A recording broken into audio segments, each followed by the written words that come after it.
and welcome to a new episode of Nile Magazine. Today we'll be bringing to you a lot of interesting segments, so stay with us.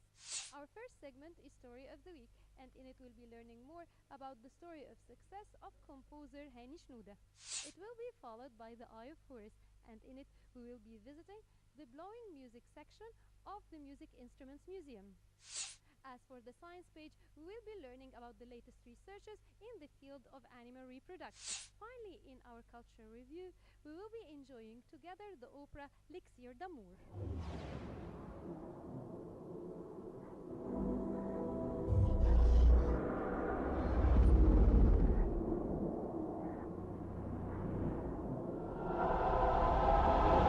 I'm happy to have with me renowned musician Hani Shnouda.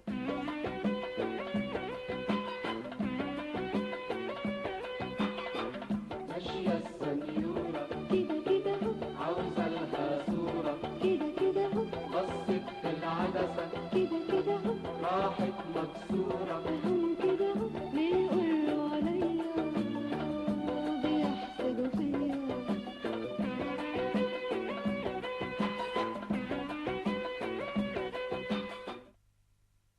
Mr. Hani, welcome with. First of all, I'd like to ask you, well, you were born in the city of Tanta. Did living in Tanta with the Moulids and its own traditional folkloric art affect you in your music? Yes, of course. First of all, I had my mother effect. She was a great piano player. She played all the classic like Bach and Mozart and you name it. Also, she played the oud, and she would sing the Umm Kulthum songs. So the house already had a great effect on me. Plus the Moulids, which I don't know how to say it in English, but I mean, anyhow, the Moulids, always folkloric songs, hymns, hymns, all this religious songs, and also the folkloric art like the circus. And in Tanta, I was living in an environment that really affected me. All the ney was for nothing, maybe 20 piastre or something. So you buy this and you try it and you like it, but you like the oud better, then you change to the piano.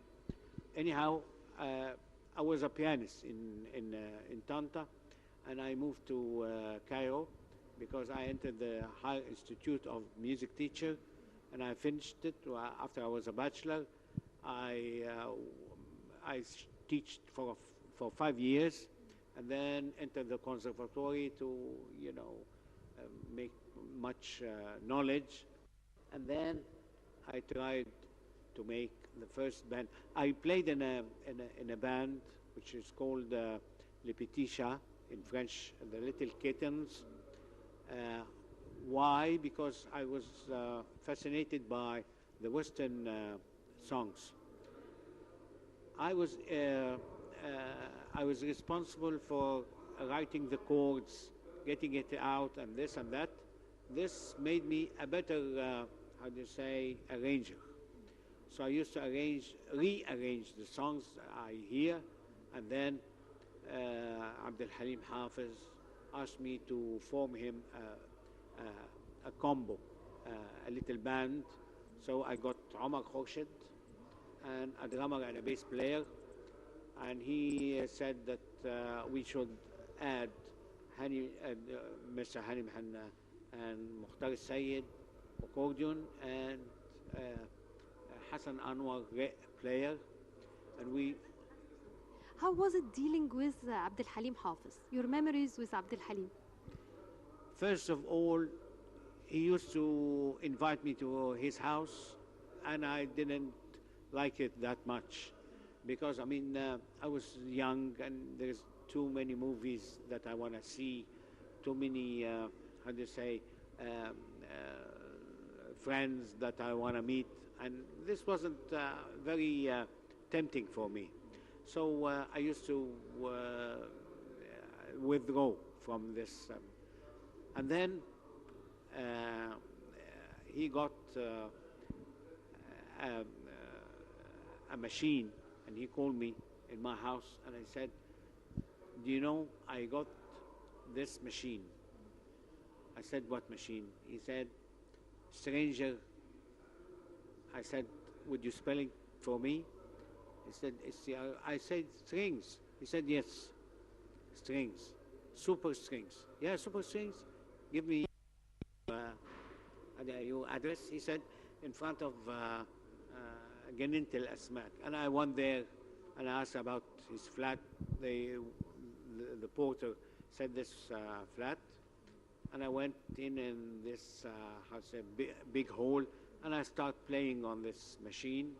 I used to play the songs I like and I know, like Stranger in the Night, or If You Go Away, you know, you name it. Then he came out of his bedroom with a galabeya, and he said, can't you play something from my songs?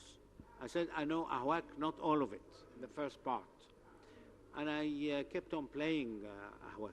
You know, if you know the harmony, you can make so many changes and variation on the theme. So I played with several variations. He came out and he said, listen, let me be frank with you. I want you to throw me a little combo so we can play these songs. And he gave me 4 papers of the 4 songs he wanted to play. I got the band, and we used to go 1 o'clock. He wakes up. They get him a tray of his breakfast. He breakfast in front of us while we doing the rehearsal, yeah. And then we have lunch with him, and we go home. 15 days, and then he added Hani Mhanna, and you know. And we made just 1 concert. After the concert, he said, Hani, now we met each other, and I think we'll do something good, because the tickets of the planes are less, and the hotel bill would be less. So we'll have a tour in all the Arab countries, and even in Europe, while there is much Arabs there. But he passed out. Alas, he passed out, and I formed Al-Masriin group. I'd like to ask you about the Masriyin, because in one interview I read that you said that actually the idea came to you from Naguib Mahfouz. Is this true? Yes, but not 100% true. Yeah, he threw the seed in my brain, and it was there forever. Why? Because he said, don't you play Arabic songs? I said no. He said, why? I said, because the introduction is too long, and then it starts a waltz or a tango or something, and it is واحدة ونص. So what people are going to do? تحزموا يرقصوا. He said, listen, I want to say this in Arabic, and we translate it.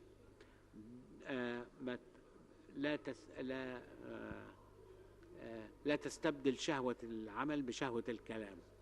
بصيت في العدسة كده كده حب راحت مكسورة أهو كده طبيعي كله عليا وبيحسدوا بيا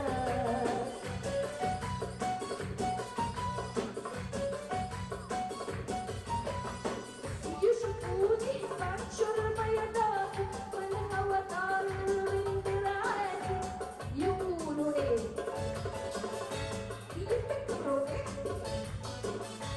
يفتكروا الجناحاتي ويقولوا انا وسط رفيع امشيله يتخلوا واسمعوا كده وانا بكده بيقولوا عليا وبيحسدوا فيا ماشية السنيورة كده كده اهو عايزة الماسورة كده كده اهو بصيت في العدسة كده كده اهو.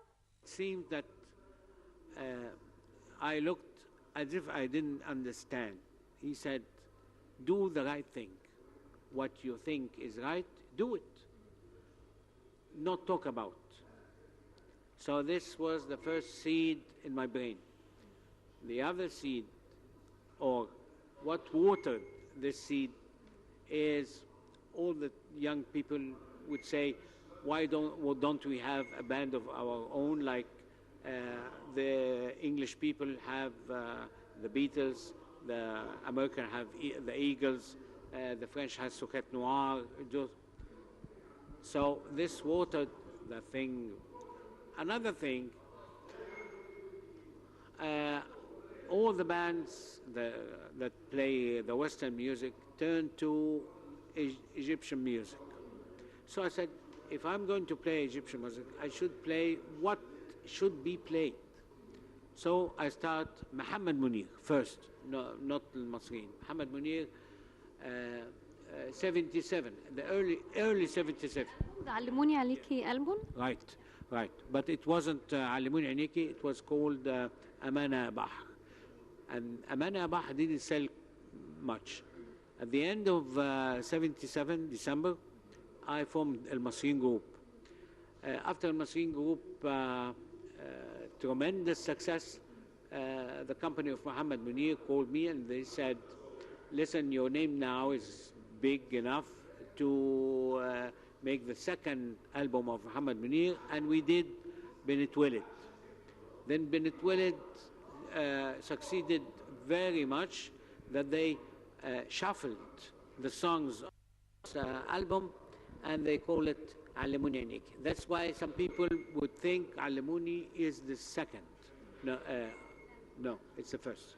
علمونا عنيك سافر علمونا افضل مهاجر علموني اكون مسامح زي نبع الحب صافي علمونا عنيك سافر علمونا افضل مهاجر علموني اكون مسامح زي نبع الحب صافي. Would you talk to us about your dream of al-Masriyin? First of all, I'll talk about the birth. Yeah, I'm a forgettable guy, like the absent-minded professor. I don't recall. So even when we were married or something, I got it somewhere. So when my wife comes, when I'm shaving, and she says, do you know what's today? I, cough and hurry up and, try to, I say, no, today is not our anniversary. She says, yes, but I want to talk to you about it. I said, our anniversary is something I don't forget. Forget about everything else. So I knew that this thing would happen, that after 10 years or 20 or 30, you would ask me when did you start the Masriin group? So we made a song, and 8 December من عام 77. So whenever anybody asks, I said 8 December 77. It's very easy because I can't forget this. What about the choice of the songs you chose and you composed for your own troupe? I choose, for Masriin, I choose the songs that talks about the relation between the society. A song, what the father should treat his son, how another song called Hurriya, which is freedom, that the wife would say, give me my freedom. You say that this song is not nice. I don't criticize your shirts. This would make them. We talk about marriage. We talk about how the girl should behave in the society, and it's all about the societal mood and how to treat each other. Not like Muhammad Munir, not like Nagat, merely romantic songs, like معاك أنا بعشق البحر or something. But Muhammad Munir is always political songs, but the meaning is not exposed. It's a hidden meaning. But when I compose العدوية or كتكوت الأمير or something, it's completely folk songs or like folk songs. Okay. What about working with Amr Diab? Because you also worked with Amr Diab. Amr Diab has a very, how do you say, very interesting story.